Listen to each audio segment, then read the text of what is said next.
always working good for us. My good man joins us right now, Barry Goldsmith. He's a professor at NYU. He is a student and expert in architecture. He's the host of the Been There, Haven't Done That podcast. He travels to all the places in the world and tells you the things that you need to do. And he's also a humorist, a writer. He's written for Steve Doocy. He's written for Maury Povich, all that other stuff. And on Fridays, when we get caught up in all the hullabaloo of all the noise and crap out there, I try to get your energies right, get your chakras aligned, and even give you a few laughs. I'm joined by my great friend right now. Barry, thanks so much, brother. Thank you, John, as always. So it's the end of the week. I guess the start of the Columbus Day weekend. Columbus has been under attack. What are your thoughts on this? Well, first of all, if Columbus had thought the world was flat, we would not be celebrating the parade in Columbus Circle. We'd be celebrating it in Columbus Square. So everybody knows that. Now, I want to tell you, people all over America are now taking down and defaming Columbus statues. And I just think that's wrong. But you know where it started? Okay, and Robert Mueller should know this. This started in Russia, not all that other stuff. This started in Russia. Please take a look at this photo, okay? This is a monument in Moscow to Peter the Great. It's right in the center of the city, on the river, and it's like 12 stories high. But what you don't know is, take another look, take a closer look. Go ahead, John, take a closer look. Let me take a look at this. Wait a minute. Whoa, whoa, whoa, whoa. What do I see here? Yeah, that's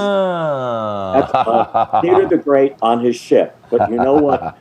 One night, Russia took off Columbus and put on Peter the Great. That statue, a whole thing, was made for the United States in 1992 for the 500th anniversary of the sailing of Columbus. And no one wanted it in the United States. So Russia took it back. They took off Columbus and put on Peter the Great. Imagine that. But now in the 21st century, Russia can claim that, hey, they're the first in recycling.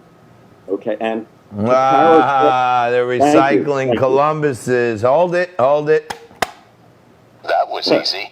Now, to paraphrase Douglas MacArthur, old soldiers never die. They just get dumped in the fallen monuments park in Moscow. And I just want you to take a look at this. This is, instead of burning or melting down Confederate statues, here's what we should do. We should send them to the Fallen Monuments Park in Moscow. Take a look at the third photo, okay? This is children playing on a fallen statue of Stalin.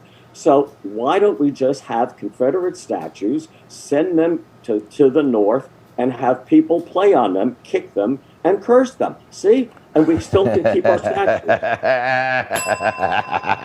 So it's like an anger management park. Exactly. Oh, you Marxist, I hate you. And then they kick the marble statue in the nose and break their toe. And you'd be surprised the number of old ladies who used to go over. They remember communism, excuse me for saying it, and they kick the statue and they spit on it. And in fact, I think Russia in the next Olympics should have spitting spitting as a sport. Hey, they get so much practice there. Got it. So what were the highlights of the week for you, Barry? I know you always have an irreverent take on things. Sadly, COVID infection in the White House, and also that fly. I mean, what can I say? Anyway, and first of all, before I say anything about COVID, I hope and pray that President Trump and Melania, I don't know where she's hiding out, but nobody mentions Melania. I hope they both get well and stay well. Me too. So let me ask you this. First and foremost, I just want to tell you, been laying off the drinking, but for Friday, I figured I'd put one back. I'm drinking the champagne of beers, Miller High Life today. And it's quite enjoyable listening to you make us laugh and have a ice cold beer. What do you think about Trump's COVID stuff here? I think he's coming out of it now. What do you think? Well, first of all, if they had sent those mixed drugs to Walter Reed Hospital instead of bringing them over, but mail them in the U.S. Post Office, he would still be in the hospital now. So I have to say that. And now Mary Trump, Mary Trump, the niece with the big mouth, she's saying if only President Trump had more money, he could have also paid somebody to take his COVID test now, and it would be negative. Okay, bad Mary Trump. But what may happen before the election, and this may be the October surprise. What happens if poll takers across the country get COVID? What happens then? Wow, and, that would be that would really hurt the rainbow community. That's for sure. Thank you. And you know what else? Did you remember that Trump was circling around from Walter Reed Hospital one night, his last night there? He was circling around in a Chevy Suburban.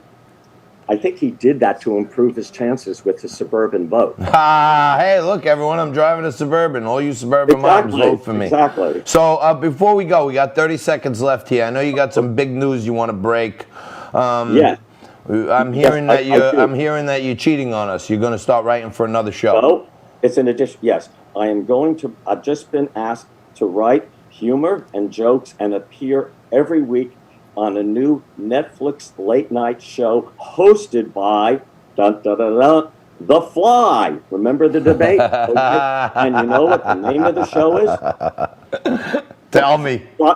Fly by Night. Oh! All right. Anyway, I would never leave your show. I hope I'm on it forever, and I hope you're on it forever. And I just wish everybody the best on November 3rd. Here's to you, my friend. We will see you. We will see you before then. Crack open a cold one. You're the best. Thanks for getting us through it every week. Barry Goldsmith, one of the top joke meisters around, and my good buddy. Quick break. More news with the booze right after this.